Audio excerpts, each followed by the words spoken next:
The silent hunters. The stars had never seemed so cold to Captain Sarah Chen as she stood on the bridge of the Aurora's edge, watching the sensor readings that would change everything. For 3 centuries, the Zephyrian Empire had swept across the galaxy like a perfect storm, conquering world after world with an elegance that bordered on artistry. 847 star systems had fallen to their fleets. 847 victories without a single defeat. Today, that record would be tested. Captain, we're detecting massive energy signatures dropping out of hyperspace, reported Lieutenant Rosa Martinez from the pilot's station. Her voice carried the tension that had been building for weeks since they'd received the evacuation orders. The young pilot's hands trembled slightly as she adjusted the long-range scanners. It's them. The Zephyrians. Chen nodded slowly, her weathered face reflecting the blue glow of the tactical display. At 52, she had seen enough warfare to know when a battle was hopeless. The Aurora's edge wasn't even supposed to be here. The old research vessel had been scheduled for decompression and salvage 6 months ago, her useful life deemed over by the bureaucrats back on Earth. But when the Zephyrian advance scouts had been spotted in the outer rim, and when Earth Command had issued the evacuation order for Kepler 442b, Chen had made a choice that defied every regulation in the book. She had volunteered to stay behind. "How many ships, Rosa?" Chen asked, though she already suspected the answer would be more than their single vessel could handle. 12 confirmed contacts, Captain. 3 heavy cruisers, 6 destroyers, and 3 of those elegant fighter carriers they're famous for. Rosa's voice cracked slightly. "Captain, we should have evacuated with the others. The civilian transports cleared the system yesterday and left 15,000 colonists to face this alone." Chen turned to face her bridge crew. 23 souls who had chosen to stay when they could have fled to safety. 23 volunteers who believed that someone had to make a stand even if it was hopeless. "Dr. Webb, status on our defensive modifications?" Dr. Marcus Webb looked up from his science station, his usually neat gray hair disheveled from 3 days of non-stop work. "The gravitational wave generator is online, though I still think using it as a weapon violates about 47 laws of physics. The quantum resonance array might create some interference with their sensors, but Sarah..." He paused, using her first name as he always did when he was worried. "This ship was designed to study stellar phenomena, not fight wars. Our hull armor couldn't stop a determined asteroid, let alone Zephyrian plasma cannons." Chief Engineer Dmitri, Volkov's voice crackled over the intercom from the engine room. "Captain, I've rerouted power from life support to the shields, but we're still talking about maybe 30 minutes of protection if they decide to get serious about killing us." Chen walked to the main view screen, where the Zephyrian fleet was already visible as points of light growing steadily brighter. She had studied their tactics at the Academy, back when humanity still believed they might encounter them as equals rather than prey. The Zephyrians didn't just conquer worlds. They made it look effortless.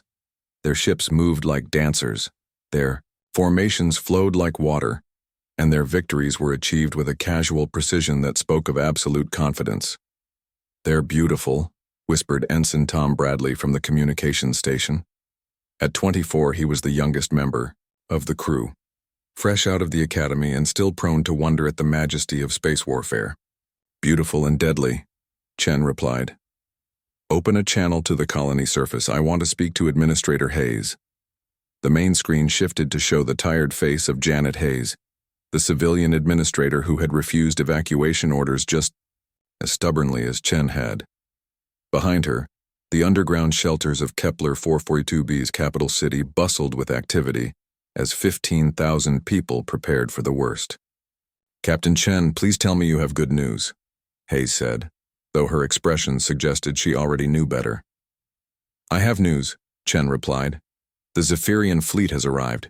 12 ships, heavy formation. They'll probably offer terms first, they always do. When they realize we're not surrendering, things will get interesting." Hayes nodded grimly. "Our shields won't hold for long if they decide to bombard from orbit.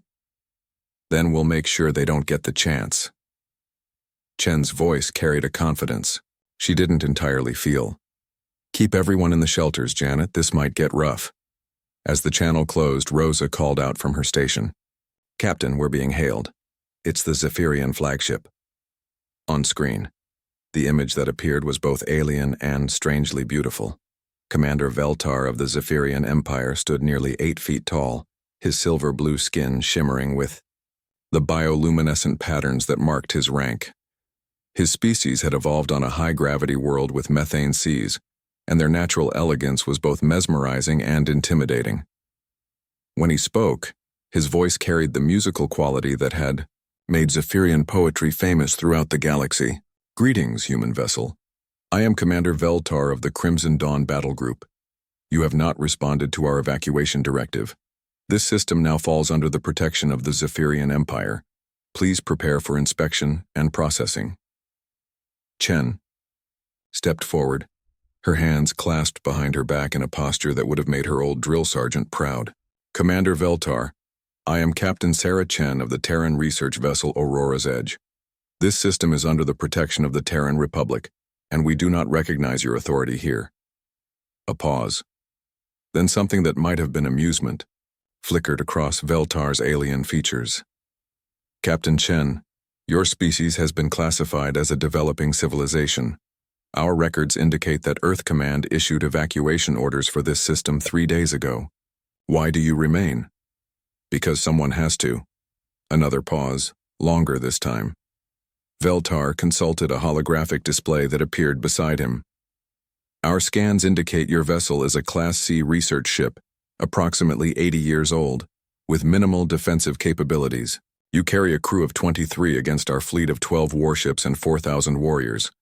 Captain Chen, surely you understand the mathematics of this situation?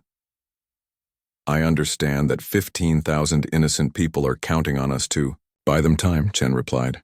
I understand that every species you've conquered has rolled over and played dead the moment you showed up. And I understand that someone needs to show the galaxy that humans don't surrender. Veltar's bioluminescent patterns shifted to what their xenobiology files indicated was puzzlement. Captain Chen, there is no shame in acknowledging superior force. The Zephyrian Empire brings order and prosperity to the systems we govern. Your people would be well cared for under our protection. Like the Altarians were well cared for, like the vegan colonies that disappeared overnight. Chen's voice hardened.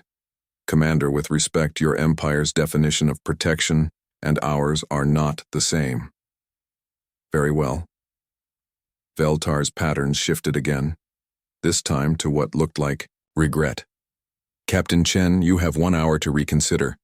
After that time, we will be forced to regard your vessel as a hostile combatant. I do not wish to destroy brave warriors unnecessarily.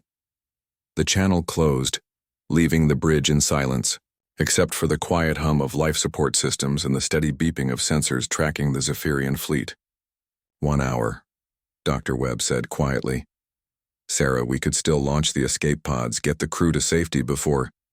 Before what, Marcus? Before we let another world fall without firing a shot? Chen turned to face her crew, seeing the fear in their eyes but also something else. Determination. The same stubborn human refusal to quit that had carried their species from caves to the stars. I won't lie to you. We're outgunned, outmanned, and flying a ship that belongs in a museum. But we're also something they've never faced before. What's that, Captain? Asked Ensign Bradley. Humans who refuse to give up. Chen moved to the tactical station and began pulling up system schematics. Dr. Webb, I want you to recalibrate the gravitational wave generator.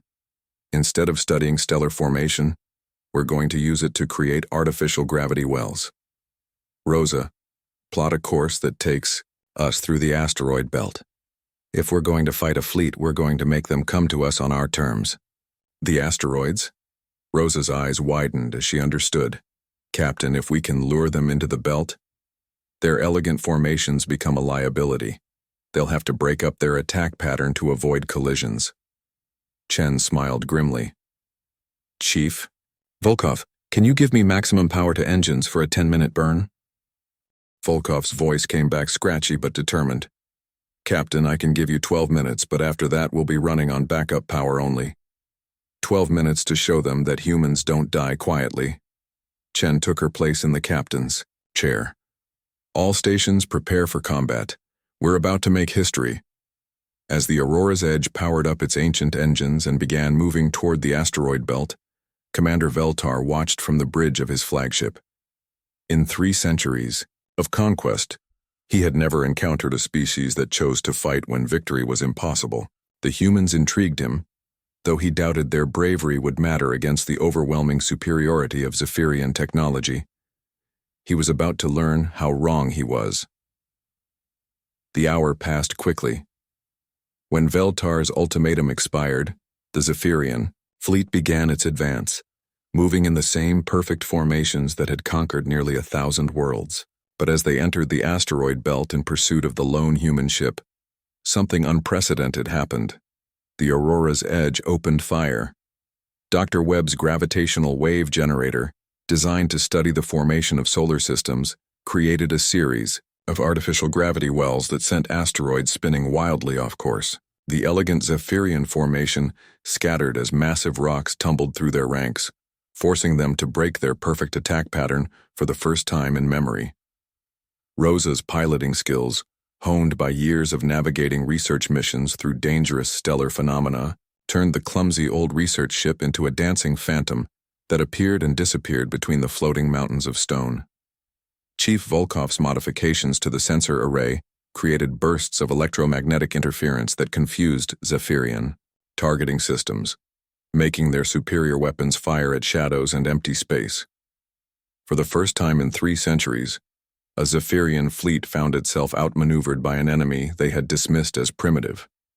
Impossible, Veltar whispered as his flagship's sensors showed the human ship weaving through the asteroid field like it had been born there. How are they doing this? The answer came as the Aurora's Edge emerged from behind a massive asteroid and fired its makeshift weapons directly at his ship's sensor array. The blast wasn't powerful enough to cause serious damage, but it was precise enough to blind his forward sensors for precious seconds. Seconds that the humans used to disappear again into the maze of floating stone. As reports came in from his other ships, minor damage, confused readings, the unprecedented experience of missing their targets, Commander Veltar began to realize that humanity might be more dangerous than anyone had imagined. The battle for Kepler 442b had begun, and for the first time in centuries, the Zephyrian Empire was learning what it meant to face an enemy that refused to surrender. The price of defiance. 72 hours had passed since the Aurora's Edge had first opened fire on the Zephyrian fleet, and Captain Sarah Chen felt every minute of those 3 days in her bones. The research vessel drifted in the shadow of a massive asteroid, her hull scarred by plasma burns, and her crew running on determination and recycled coffee. Captain, long-range sensors are picking up new contacts dropping out of hyperspace, Lieutenant Rosa Martinez reported, her voice hoarse from 3 days of constant alerts. It's a big one this time. Chen pulled herself from the captain's chair, where she had been dozing fitfully. Through the main view screen, she could see the wreckage of 2 Zephyrian destroyers that had made the mistake of pursuing them too aggressively through the asteroid field. It was a small victory, but it had cost them. The Aurora's Edge was running on backup power, her makeshift weapons were nearly depleted, and her crew was exhausted. How big, Rosa? 24 ships, Captain, including 3 of those massive dreadnoughts we've only seen in intelligence reports. Rosa's hands shook as she adjusted the sensors. They're calling it the Crimson Fleet. Elite units, Captain. The Zephyrians are done playing games. Dr. Marcus Webb looked up from his station, where he had been trying to coax more power from their failing systems. Sarah, we've pushed our luck as far as it will go.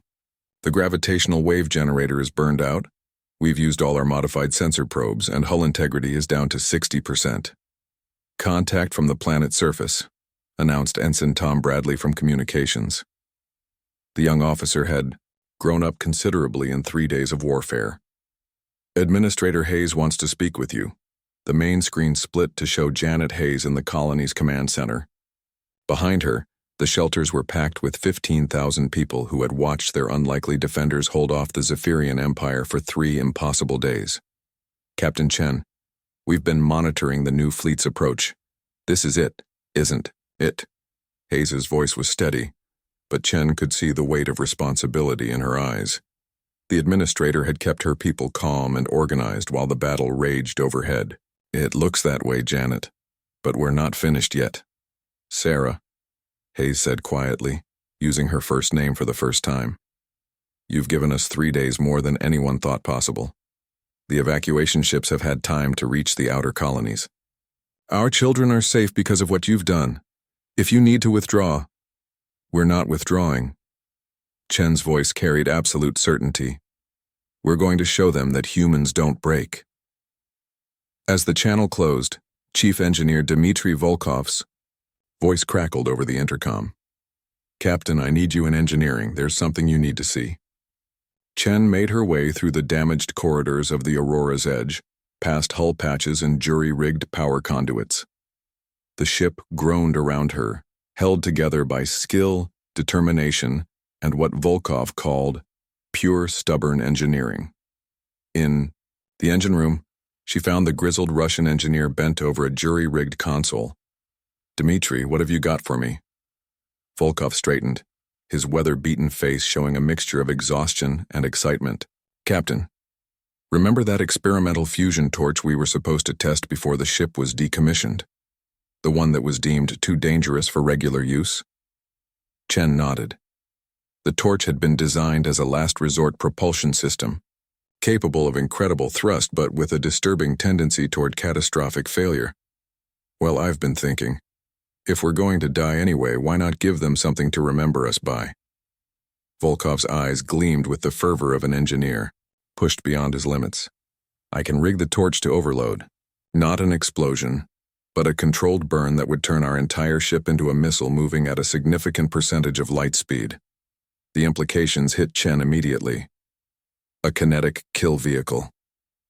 "Exactly. We ram their flagship at relativistic speed and the Zephyrians learn that sometimes the little guy hits back." Volkov paused. "Of course it would be a one-way trip for all of us." Chen stared at the modified engine housing, her mind racing. It was suicide, but it was also something the Zephyrians had never encountered.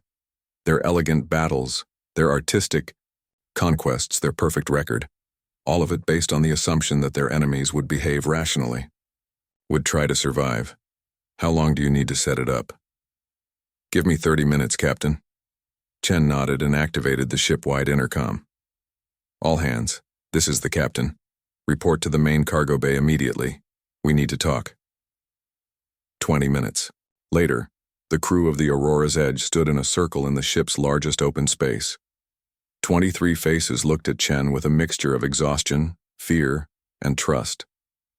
She had asked everything of them over the past 3 days, and they had given it without question. "I'm going to be direct with you," Chen began. "The Crimson Fleet has arrived. 24 ships, including dreadnoughts that could vaporize us from a distance we can't even detect them at. Our weapons are gone, our defenses are failing, and any rational military assessment would say we're already dead." She paused, looking at each face in turn. "Chief Volkov has a plan. We can turn the Aurora's Edge into a kinetic weapon and take their flagship with us. It would be a statement that the Galaxy would remember, but it would mean all of us." Silence filled the cargo bay. Then Dr. Webb spoke up. "Sarah, there might be another way. We've been broadcasting our fight to every human colony in the sector. If even half of them have picked up the signal, they'll what, Marcus, send help? Earth Command has already written us off. The Colonial Defense Force has 6 ships total, and they're all protecting the inner systems." "Maybe they don't need to send help," said Rosa quietly. "Maybe they just need to see that someone fought back." Young Ensign Bradley stepped forward. "Captain, my sister is on the colony ship Horizon. She sent a message yesterday through the emergency channels.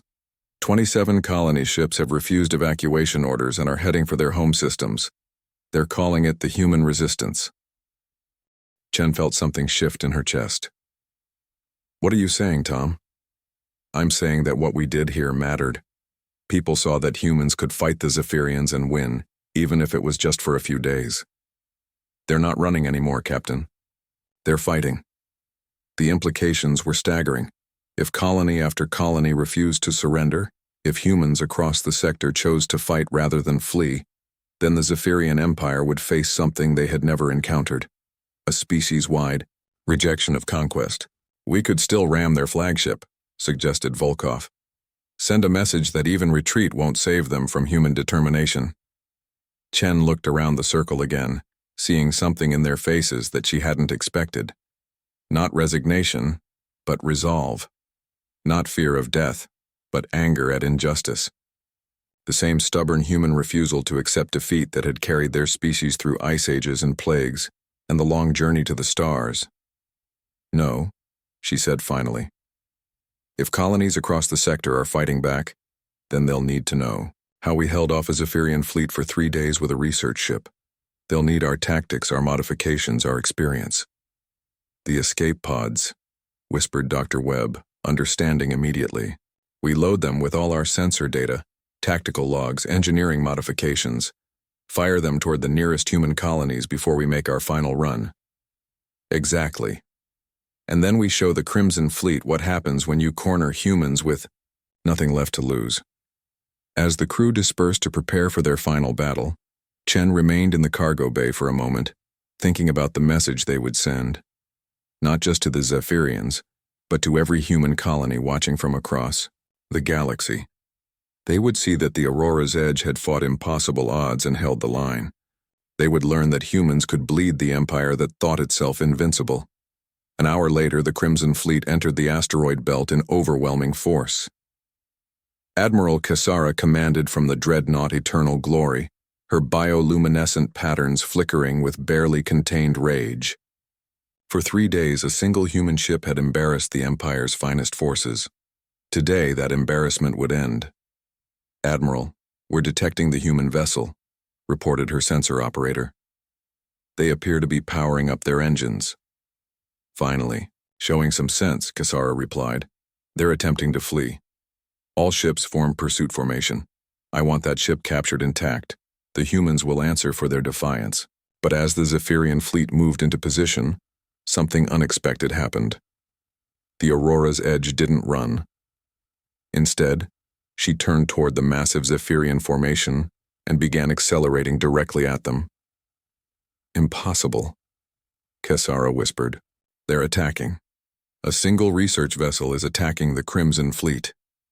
What followed was less a battle than a demonstration of human stubbornness in its purest form. The Aurora's Edge, her hull glowing with the heat of overloaded engines, charged straight through the Zephyrian formation. Her remaining weapons fired wildly, not to cause damage but to force the elegant alien ships to break formation. Plasma, cannons that should have vaporized the human ship instead found empty space as Rosa's impossible piloting sent them weaving between asteroids and enemy fire. Dr. Webb's final modifications to their sensors created electromagnetic pulses that blinded Zephyrian targeting systems at crucial moments. For 11 minutes, the Aurora's Edge danced through hell itself, taking hit after hit but refusing to die quietly. And in those 11 minutes, 23 humans showed an empire what their species was truly capable of when pushed to the breaking point. The end came not from enemy fire, but from the ship's own overtaxed systems. The fusion torch that Volkov had modified finally gave out, leaving the Aurora's Edge drifting powerless in space. But by then, her escape pods had long since launched, carrying their precious cargo of tactical data toward the human colonies. Admiral Cassara stood on her bridge, staring at the crippled human ship that had somehow survived 11 minutes against her entire fleet. Around her, damage reports came in from a dozen vessels. Not serious damage, but damage nonetheless. For the first time in Empire history, a single enemy ship had marked an entire Zephyrian fleet. "Admiral, shall we destroy them?" asked her tactical officer. Cassara studied the battered research vessel. Its hull was breached in multiple places, its weapons silent, its crew undoubtedly dead or dying. But it still drifted defiantly in space, refusing even in death to acknowledge Zephyrian superiority. "No," she said finally. "Let it drift. Let it serve as a reminder that humans are different." On the bridge of the Aurora's Edge, Captain Sarah Chen pulled herself from the wreckage of her command chair. Around her, most of her crew was unconscious or wounded, but they were alive. The ship's life support was failing, but the escape pods had launched successfully. As she watched the Zephyrian fleet withdraw without finishing them off, Chen smiled grimly. They had done something impossible. They had fought the Empire and lived. More importantly, they had shown the galaxy that humans didn't surrender. In the weeks that followed, the tactical data from the Aurora's edge would reach human colonies across the sector. The Battle of Kepler 442b would become legend, inspiring resistance movements on dozens of worlds. The Zephyrian Empire, for the first time in its history, would find itself fighting not individual worlds but an entire species that refused to accept conquest. And somewhere in the depths of space, a battered research vessel drifted among the asteroids, her crew rescued by the very colonists they had died to protect. The Aurora's edge would never fly again, but her legacy would burn brighter than any star. The age of easy conquest was over. The age of human resistance had begun.